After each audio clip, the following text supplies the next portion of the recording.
जय जगन्नाथ। एही भिडियो रे आमे जानिबा विश्वकर्मा पूजार संपूर्ण पूजा विधि विषय रे। देखंतु बंधुगण, एही भिडियो साधारण लोकमानक पई करा जाउछि, माने जेउ माननकु बेसी संस्कृत जणा नाही बा संस्कृत श्लोक पाठ करी आसे नाही सेमानक पई एही भिडियो बना जाउछि। तेनु एहा विश्वकर्मा पूजार गोटे संक्षिप्त पूजा विधि रहिबो, पूजा पद्धति उपरे रहिबो। विशेष एथिरे संस्कृत श्लोकर प्रयोग करा जिवो नाही, बस आपणकर भाव को प्राधान्य देगिरी एही पूजा करा जिवो। भाव को आधार करिगिरी एही पूजा पद्धति रहिछि। संस्कृत श्लोक एथिरे विशेष रहिबो नाही बा मंत्र अधिक रहिबो नाही। रहिबो बहुत सरल मंत्र रहिबो, जहा कि आपण अति सहजरे पाठ करि परिबे, सेही परि मंत्र रहिबो। ठीक अछि, तेबे आसंतु विश्वकर्मा पूजा आरंभ करिबा पूर्वरु आमे हमर एही पूजार महत्व विषय रे किछि जानि नबा। पौराणिक मान्यता अनुसार जेतेबेले भगवान ब्रह्मा सृष्टिर निर्माण करथिले, सेतेबेले समस्त जगत को सुख सुविधारे समृद्ध करिवार दायित्व भगवान विश्वकर्मा को दिया जायथिला। एही कारणरु तांको संसारर प्रथम अभियंता बा इंजीनियर भाबरे मध्ये जणा जाय, माने कुहा जाय जे मानव जाति को चलाउथिबा प्रत्येक यंत्र ओ उपकरण भगवान विश्वकर्मांकर आशीर्वादर ही फल अटे, माने तांकर द्वारा ही एही सब निर्माण होईछि। प्रति वर्ष कन्या संक्रांति दिन भगवान विश्वकर्मा जन्म उत्सव पालन करा जाए। एही दिन लोके विश्वकर्मा पूजा करी भगवान को कृतज्ञता जनांती, कृतज्ञता ज्ञापन करंती। तेणु आसंतु एबे आमे जानिबा पूजा रे हमर कोन सब सामग्री रो आवश्यक हेउची। पूजा आरंभ करिबा पूर्वरु आवश्यक सामग्री संग्रह करि नियंतु। कोन कोन रहिबो ना, प्रथमे भगवान विश्वकर्मा मूर्ति किंबा गोटे विग्रह बा चित्र आरो आवश्यक रहिबो। तापरे गोटे कलश आवश्यक रहिबो। तापरे आंब पत्र बा पंच पल्लवर आवश्यक रहिबो। तापरे नडिया आवश्यक रहिबो। हळदिया ओ लाल वस्त्रर आवश्यक रहिबो। पूजा पई चौकी बा भगवानक पई सिंहासनर आवश्यक रहिबो ओ लाल कपड़ार आवश्यक रहिबो। ता सहित फूल, अक्षत, सुपारी, चंदन, सिंदूर, हळदी, मौली एई सब आवश्यक रहिबो। तापरे भोग सामग्री रे कोन सब आवश्यक आसंत जानिबा। बतास, धानर गोटे भुजा, माने आम ओडिया रे जाहाकू अनेक जगह रे लिया बोली कहा जाए। तापरे पेड़ा, तापरे ऋतुकालीन फल, माने जेउ ऋतु रे जेउ फलर उपलब्ध थिबो सेही फल को ऋतुकालीन फल बोली कहा जाए। ता सहित नैवेद्यर आवश्यक हबो। तापरे दीप, धूप, कर्पूर एहार मध्ये आवश्यक हबो। एही परि भाबरे ये सब हमर विशेष आवश्यक हेउतिबा जिंस गुडी को ता बदे मध्ये आपण आनी पारिबे। पूजा पाई सफा करा जायतिबा यंत्र, जेपरि कि गाड़ी हैला कि मोटरसाइकिल हैला कि साइकिल किंबा घरोई उपकरण, माने जेउ जिंस गुडी को व्यवहार करिकि आपण काम करूछंती। मिस्त्री माने जेउ जिंस गुडी को व्यवहार करिकि काम करूछंती। बडेई माने जेउ जिंस गुडी को काम व्यवहार करिकि काम करूछंती, राइट। तो सेही सब जिंसर आवश्यक पड़िबो, ताकू सफा करिकि पूजा करिबाकू हुए। ठीक, तापरे पूजा पद्धति एहार कोन रहिछि आसंतु जानिबा। प्रथमे स्थान को शुद्धिकरण करिवार आवश्यकता हुए। पूजा स्थल और चौकी को सफा करंतु। तापरे लाल वस्त्र ता उपरे बिछांतु। चंदन रे अष्टदल कमल आकृति अंकन करंतु और गंगा जल छिटी देई परिवेश को शुद्ध करंतु। तो प्रथमे देखिबा हमें पूजा गृह को किपरि भाबरे सजा जिवो बा किपरि भाबरे परिष्कार परिच्छन्न करा जिवो। ठीक अछि, भल भाबरे प्रथमे तो आपण जेउ स्थान रे पूजा करिवे से स्थान को भल भाबरे धोई की पोछि देथिबे। तापरे जेउठी पूजा करिवे माने पूजा स्थान को पंचगव्य रे पोछि देबे। जदि पंचगव्य नाही ताले खाली गोबर रे पूजा स्थान को पोछि देबे बा लेपन करि देबे। तापरे पूजा स्थान को आपण केमिति सजा करिवे देखंतु, निज इच्छा रे सजाई देबे। आंब पत्रर तोरण, चांदुआ, कदली गछ इत्यादि पूजा स्थान रे रही थाए। तेणु एही गुडी को व्यवहार करिकि आपण पूजा स्थान को बहुत भल भाबरे सजाई देबे, ताकि एमिति सजाई देबे जहा द्वारा आपण सियाडे देखिले आपणक मन रे स्वतः गोटे भक्ति जागृत होउथबो। ठीक सेही परि भाबरे सजाई देबे। सजाई सरला परे तापरे देखिबा हमें स्थल पवित्र करिबा, माने हमें जेउठी पूजा करिबा ताको हमें केमिति पवित्रकरण करिबा। प्रथमे जेउ स्थान रे मूर्ति को विराजमान करिवे सेही स्थान को गंगा जल द्वारा पवित्र करंतु। सामग्री गुडी को मध्य गंगा जलर छिटा मारंतु, माने सबुआडे गंगा जल टिके सिंचन करंतु। ठीक अछि, तापरे पूजा गृह को केमिति आपण शुद्धिकरण करिवे देखंतु। हळदिया अक्षत अर्थात हळदी पानी रे बुडा होइतिबा अरुआ चाउल को पूजा घरे ଚାରିଆଡେ ବିଞ୍ଚି ଦେବେ। ବିଶେଷ କରି ପଞ୍ଚଗବ୍ୟ ବା ଗୋବର ଲେପନ କରିଥିବା ସ୍ଥାନରେ ଭଲ ଭାବରେ ବିଞ୍ଚି ଦେବେ, ପକେଇଦେବେ। ଠିକ ଅଛି। ତାପରେ ଦେଖିବା ଆମେ ରଙ୍ଗୋଲି ଓ ପୂଜା ସ୍ଥାନ ପ୍ରସ୍ତୁତି। ସ୍ଥାନ ପବିତ୍ର କରିବା ପରେ ଯେଉଁ ସ୍ଥାନରେ ବିରାଜମାନ କରିବେ ସେହି ସ୍ଥାନକୁ କୁଙ୍କୁମ, ଅବିର, ହଳଦୀ ସହିତ ସୁନ୍ଦର ରଙ୍ଗୋଲି କରନ୍ତୁ, ମାନେ ଝୋଟି ବନାନ୍ତୁ। ତାପରେ ଏକ ଚୌକି ରଖି ବା ଠାକୁରଙ୍କର ସିଂହାସନ ବା ଗୋଟିଏ ପିଢା ପକେଇକି ତା ଉପରେ ଲାଲ ବସ୍ତ୍ର ବିଛାନ୍ତୁ। ବସ୍ତ୍ରର ମଝିରେ ଅକ୍ଷତ, ସୁପାରି ଓ ହଳଦୀର ଗୋଟେ ଗଣ୍ଠି ରଖନ୍ତୁ। ତାପରେ ଆମେ ଦେଖିବା କି କେମିତି ମୂର୍ତ୍ତି ସ୍ଥାପନା କରାଯାଏ। ଦେଖନ୍ତୁ ଗାଁ ଗହଳିରେ ମାନେ ଗାଁରେ ହେଲା କି ଯେକୌଣସି ଜାଗାରେ ବଡ ବଡ ମୂର୍ତ୍ତି ଗୁଡ଼ିକ ସବୁ ବନେଇକିରି ପୂଜା କରନ୍ତି।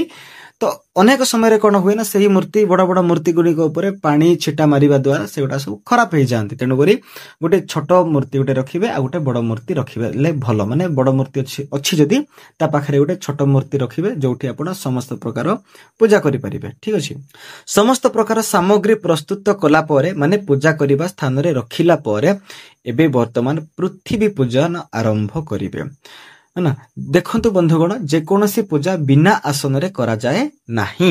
ତେଣୁକରି ନିଜ ପାଇଁ ଆସନ ପକେଇ ସାରିଲା ପରେ ଆସନ ତଳେ ଅଳ୍ପ ଅକ୍ଷତ ଆଉ ଫୁଲ ରଖିବେ। ତାପରେ ପୃଥିବୀକୁ ପ୍ରଣାମ କରିବେ। ମାନେ ଆସନରେ ବସିବା ପୂର୍ବରୁ ଆସନକୁ ପ୍ରଣାମ କରିବେ। ଆଉ ପ୍ରଣାମ କରିବା ସମୟରେ ଓମ୍ ପୃଥିଭ୍ୟୋ ନମଃ ଏହି ମନ୍ତ୍ରର ଉଚ୍ଚାରଣ କରିବେ।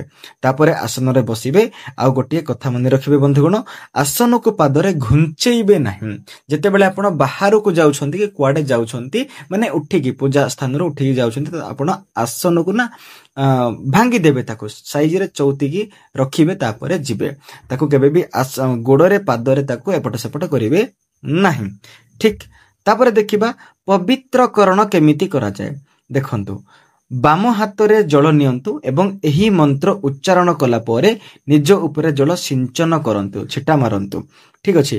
ମନ୍ତ୍ରଟି ହେଲା ଓମ୍ ଅପବିତ୍ରଃ ପବିତ୍ର ବା ସର୍ବାବସ୍ଥାଂ ଗତୋ ଅପି ବା ଜମ୍ ସ୍ମରେତ୍ ପୁଣ୍ଡରୀକାକ୍ଷଂ ସ ବାହ୍ୟାଭ୍ୟନ୍ତରଃ ଶୁଚିଃ।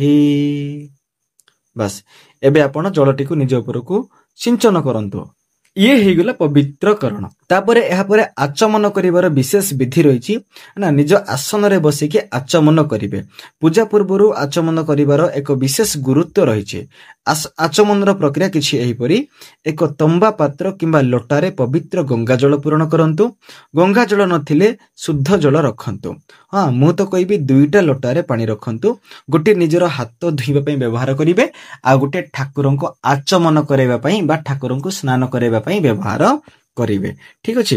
ତାପରେ ପାତ୍ରରେ ଏକ ଛୋଟ ଆଚମନି, ମାନେ ସେ ଯୋଉ ଆପଣଙ୍କ ତମ୍ବା ପାତ୍ର ଯୋଉଟା ବି ରଖିଲେ, ଲୋଟା ରଖିଲେ, ସେଥିରେ ଗୋଟେ ଆଚମନି ମଧ୍ୟ ରଖନ୍ତୁ। ଆଚମନି ମାନେ ଗୋଟେ ଛୋଟଟା ଯୋଉଟା କି ଗୋଟେ ଛୋଟ ତମ୍ବା ପାତ୍ର, ଯାହା ଦ୍ୱାରା ଆମେ ଚାମଚ ଭାବରେ ବ୍ୟବହାର କରିକି ଆମେ ଯୋଉଟା ଆଚମନ କରିଥାଉ। ଠିକ ଅଛି। ଆଚମନ ଏକ ଗୁରୁତ୍ୱପୂର୍ଣ୍ଣ ଧାର୍ମିକ ବିଧି ଯାହା ପୂଜା କିମ୍ବା ଅନ୍ୟାନ୍ୟ ଧାର୍ମିକ କାର୍ଯ୍ୟ ପୂର୍ବରୁ କରାଯାଏ। ଏହା ଏକ ପ୍ରକାର ଶୁଦ୍ଧିକରଣର ପ୍ରତୀକ ଏବଂ ଏହାକୁ 3 ଥର କରାଯିବା ଉଚିତ। ପ୍ରତ୍ୟେକ ଥର ଅଲଗା ଅଲଗା ମନ୍ତ୍ରର ସହିତ ଆଚମନ କରାଯାଏ। ଯେମିତିକି ପ୍ରଥମେ ଆପଣ କଣ କରନ୍ତୁ ନା, ଡାହାଣ ହାତରେ ଜଳ ନିଅନ୍ତୁ। ତାପରେ ଏହି ମନ୍ତ୍ରର ସହିତ ତାକୁ ପାନ କରନ୍ତୁ। ଓମ୍ କେଶବାୟ ନମଃ। ବାସ୍, ଆପଣ ଏବେ ଜଳଟିକୁ ଆପଣଙ୍କର ହାତର ମୂଳ ଭାଗ ଦ୍ୱାରା ସାହାଯ୍ୟରେ ଆପଣ ତାକୁ ପାନ କରନ୍ତୁ। ଠିକ ଅଛି। ପୁଣି ଥରେ ଜଳ ନିଅନ୍ତୁ। ଓମ୍ ନାରାୟଣାୟ ନମଃ। ପୁଣି ଥରେ ଜଳଟିକୁ ହାତର ମୂଳ ଭାଗ ସାହାଯ୍ୟରେ ପାନ କରନ୍ତୁ। ପୁଣି ଥରେ ଜଳ ନିଅନ୍ତୁ। ଓମ୍ ମାଧବାୟ ନମଃ। ପୁଣି ଥରେ ଜଳଟିକୁ ମୂଳ ଭାଗ ସାହାଯ୍ୟରେ, ହାତର ମୂଳ ଭାଗ ସାହାଯ୍ୟରେ ପାନ କରନ୍ତୁ। ଠିକ ଅଛି। ବର୍ତ୍ତମାନ ଏହି ପ୍ରକ୍ରିୟା ସରିଲା ପରେ ଆପଣ ଏହି ହାତରେ ଆପଣଙ୍କର କାନ, ଆଖି, ମୁଖ, ମସ୍ତିଷ୍କ, ଆପଣଙ୍କର ମୁଣ୍ଡ ଆଦି ସ୍ପର୍ଶ କରନ୍ତୁ। ତାପରେ ହାତଟିକୁ ଧୋଇ ଦିଅନ୍ତୁ। କୁଆଡେ ଧୋଇବେ ନା, ଆପଣଙ୍କର ବାମ ସ୍ପର୍ଶରେ, ମାନେ ବାମ ପାର୍ଶ୍ୱରେ ଆପଣ ହାତଟିକୁ ଧୋଇ ଦିଅନ୍ତୁ। ହେଇଗଲା ଏବେ। ବାସ୍, एबे सर्वप्रथमे पूजा स्थान रे पूजा पाई आवश्यक समस्त सामग्री संग्रह करंतु माने आनिकी रखी दियंतु। तापरे आचमन करि सरला परे दीप प्रज्वलन करा जाय। वर्तमान दीप प्रज्वलन करिबा एही मंत्रर सहित आपण दीप प्रज्वलन करंतु। दीपो ज्योति परम ब्रह्म दीपो ज्योति जनार्दन दीपो हरतु मे पापम संध्या दीपो नमोस्तुते शुभम करोति कल्याणम आरोग्यम धन संपदा शत्रुवृद्धि विनाशाय दीपो ज्योति नमोस्तुते। बस एबे धूप टिके बुले दियंतु। या परे धूप टिके लगेई देबे। तापरे आमे शंख घंटी और दीप पूजन करिबा। चंदन हलदी अक्षत पुष्प आदि अर्पण करिकी पूजा करा जाय। प्रथमे आपण चंदन हलदी अक्षत पुष्प आदि हाथ रे नियंतु एवं शंख को प्रणाम करंतु एही मंत्रर सहित। ओम पंचजन्याय नमः। बस प्रणाम करिकी एबे अर्पण कर दियंतु। पुणी थरे नियंतु हाथ रे। तापरे हाथ रे माने चंदन हलदी अक्षत पुष्प आपनक पाखरे जहा भी अछि ताहा हाथ रे नियंतु। एबे पुणी थरे आमे अर्पण करिबा। काहाकू ना एबे आमे घंटी को प्रणाम करिबा। ओम हुम जगत घंटात्मने नमः। बस एबे घंटी को प्रणाम करिकी अर्पण करंतु। तापर आमे दीप को पूजन करिबा। दीप को प्रणाम करिबा। पुणी थरे आपण सेही सब सामग्री हाथ रे नियंतु। ओम अग्निदेवाय नमः। बस एबे आपण दीप को अर्पण करि दियंतु। तो हाथ रे जल फूल और अक्षत नहीं संकल्प करंतु। संकल्प करिवार विशेष महत्व रही। बिना संकल्प रे पूजा करा जाए नहीं। प्रत्येक पूजार आरंभ रे भगवान गणेशंकर पूजा करा जाए। तेणु आमे मध्य भगवान गणेशंकर पूजा करिबा। केमिति करिबा? गणेश भगवान को चंदन अक्षत तिलक जनेयु ए सब केमिति पूजा करिबा? प्रत्येक पूजार आरंभ रे भगवान श्री गणेशंकर पूजा करा जाए। कारण से विघ्न विनाशक अटंती। तेणु तांकर पूजा हुए। भगवान श्री गणेशंकु तिलक लगांतु जनेयु पिंधांतु और भोग अर्पण करंतु एवं दीप आदि अर्पण करिकी तांकर भल भाव रे ओम गम गणपते नम मंत्र सहित तांकु पूजा करंतु। एही परि भाव रे पूजा करि सरला परे आपण प्रार्थना करंतु। भगवान गणेशंकु प्रार्थना करंतु। वक्रतुंड महाकाय सूर्यकोटि समप्रभ निर्विघ्नं कुरु मे देव सर्वकार्येषु सर्वदा। वर्तमान आमे भगवान नारायणଙ୍କର स्मरण करिबा। सर्वमंगल मांगल्ये शरण्ये वरदं शुभं नारायणं नमस्कृत्यं सर्वकर्माणि कारयेत्। वर्तमान आमे आमर ओडिशार आराध्य देवता भगवान जगन्नाथंकर ध्यान करिबा। ओम नीलाद्रौ शंख मध्ये शतदल कमले रत्न सिंहासनस्थं सर्वालंकार युक्तं नवघन रुचिरं संयुक्तं चग्रजेन ओम भद्राय वाम भागे रथ चरणजूतं ब्रह्मा रुद्रेन्द्रिय वन्द्यं वेदानं सारमीशं स्वजन परिवृतं ब्रह्मदारु स्मरामि। तापरे कलश स्थापना पई हमर एही चैनल रे आ गोटे वीडियो उपलब्ध अछि। आपण सर्च करिगिरी देखि परिबे। ठीक अछि। तेणु मु आउ एठी कलश स्थापना विषय रे वर्णना करू नाही। आपण अलगा गोटे वीडियो देखिकी कलश स्थापना करि परिबे जदि चाहिबे तो। नले नै आपण बिना कलश स्थापना करिकी जदि शॉर्टकट रे पूजा करबा को चाहछंती तेबे मध्ये आपण करि परिबे। किछि असुविधा नाही। कहिना अनेक जगह रे लोक माने कलश स्थापना करंती आ अनेक जगह रे करंती नाही। जदि आपण कलश किंतु जेकोसी पूजा करने पूर्व कलश स्थापन कर गोटे विशेष महत्व रही ताहा निहाती करबा आवश्यक। जदि आपण चाहूछंती तेबे करि परिबे। जदि चाहू नाहंती खाली शॉर्टकट रे पूजा करबा को चाहूछंती तेबे मध्ये करि परिबे। जदि आपण चाहूछन ताहले एही चैनल ही आ गोटे वीडियो अछि आपण देखि नियंतु ठीक। तापर देखंतु भगवान विश्वकर्मा स्थापना केमिति करा जिवो। चौकी उपरे मूर्ति किंबा विग्रह बा चित्र स्थापन करंतु। तापरे एही स्थापना कला बेलकु आपण ओम श्री विश्वकर्मणे नमः, ओम श्री विश्वकर्मणे नमः, ओम श्री विश्वकर्मणे नमः एही परी एही मंत्र जप करुथिबे। माने आपण जहा जहा भी एही पूजा समय रे काम करिवे ना, पूजा समय रे जहा जे सब काम करिवे से सब काम कला बेलकु आपण एही मंत्र जप करुथिबे। तुंडरे आपणकर सदाबेले एही मंत्र उच्चारित हेउथिबार अछि। तापरे पूजार क्रम कोन सब रहिछि आसंतु देखिबा। तो देखंतु प्रथमे आपण भगवान विश्वकर्मा को स्थापन करि सारला परे रखिला परे तांकर आसन रे रखि सारिला परे आपण बसी जांतु निज आसन रे। तापरे हाथ रे पुष्प अक्षत आदि नेगी तांको अर्पण करंतु। अर्पण मध्य एही हिसाब रे ही करिवे कि एही मंत्र रे ही करिवे ओम श्री विश्वकर्मणे नमः कहि कि अक्षत फूल आदि अर्पण करि दियंतु। तापरे जदि जल अर्पण करिवार अछि मध्य ओम श्री विश्वकर्मणे नमः कहि अर्पण करिवे। तापर जदि आपनको चंदन अर्पण करिवार अछि तबे मध्य आपण ओम श्री विश्वकर्मणे नमः कहि अर्पण करंतु। दीप धूप अर्पण करिवार अछि तबे मध्य आपण ओम श्री विश्वकर्मणे नमः कहि अर्पण करंतु। एही परि भाबरे आपणक पाखरे जहा जहा भी अर्पण करिवार अछि जेमिति कि आपण पाद अर्पण करि परिबे कि आपण ध्यान पई मध्ये आपण पुष्प अर्पण करि परिबे। तो एही सब कला बेलकु आउरी मध्ये आपण स्नान पई जल अर्पण करि परिबे। आउरी मध्ये आपण पंचामृत अर्पण करिवे कि आपण गंधोदक अर्पण करिवे, वस्त्र अर्पण करिवे, उपवस्त्र अर्पण करिवे, यज्ञ उपवीत अर्पण करिवे। तो एही सब अर्पण कला बेलकु आपण कोन करथिबे ना सेही गोटे मंत्र ही जप करथिबे ओम श्री विश्वकर्मणे नमः। एही मंत्र ही जप करी करी आपण अर्पण करुथिबे है ना। अक्षत अर्पण करुथिबे कि आपण पुष्पमाला अर्पण करुथिबे कि आपण नाना परिमल द्रव्य आपण अर्पण करिवे कि आपण सुगंधित द्रव्य अर्पण करिवे, धूप अर्पण करिवे कि दीप अर्पण करिवे। हां तापरे आपण नैवेद्य अर्पण करिवे कि आपण पुणी दक्षिणा अर्पण करिवे, आपण आरती अर्पण करिवे।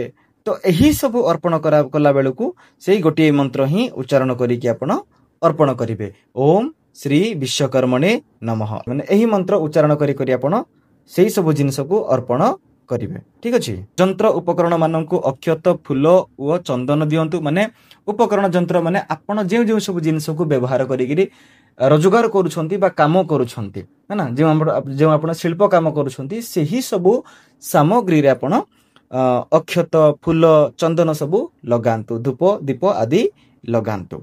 दीप और धूप जलाई भगवान को दुई पार्श्व माने भगवान विश्वकर्मा जो मूर्ति रही तार दुई पार्श्व अति सुंदर भाव लगांतु। भोग अर्पण कला बेलू आपण मिठा फल नैवेद्य और स्वच्छ जल भगवान को अर्पण करंतु। तापरे भोगर समस्त माने अर्पण कर सारला परे भोगर समस्त पात्र रे एक एक फूल रखंतु। तापरे गंगा जल रे भोगर चारि पार्श्व रे 3 थर बुलेई दियंतु गंगा जल को। तापरे बस हे गला आपनकर भोग अर्पण मान भोग अर्पण। तापरे आरती करनियंतु। कर्पूर युक्त दीप जलाई भगवान विश्वकर्मांकर आरती करंतु। माने समस्त मिसिगिरी ओम जय श्री विश्वकर्मा एई परी जो गीत रही से गीतर सहित आपण से आरतीर सहित आपण भगवान विश्वकर्मांकर आरती गांतु ठीक। तो कह जाए जे एही दिन पूजा कले व्यवसाय शिल्प और उद्योग सहित संपृक्त लोक मानकर विशेष फल मिली थाए। तेणुकरी एही दिन पूजा करा जाए। शिल्पी इंजीनियर और वास्तुशास्त्र संबंधी लोक माने भगवान विश्वकर्मा को निजर गुरु भाव में मानि थांते ठीक। तापरे पूजा परे भगवानंकर श्रीचरण रे प्रणाम करंतु और परिवार सहित समाजर कल्याण पई प्रार्थना करंतु। भोग और प्रसाद को परिवार जन और परिचित माननकु बंटन करंतु। एही बली भाव में विश्वकर्मा पूजा संपन्न करंतु। एही परी भाव में विश्वकर्मा पूजार ये थिला बहुत संक्षिप्त वीडियो। तो जदि वीडियोटी आपको भल लगे तेज निश्चित भाव में लाइक करिकी आपणकर बंधु बांधव मान सहित शेयर करंतु। आउ कमेंट रे आपणकर मतामत जणांतु। धन्यवाद।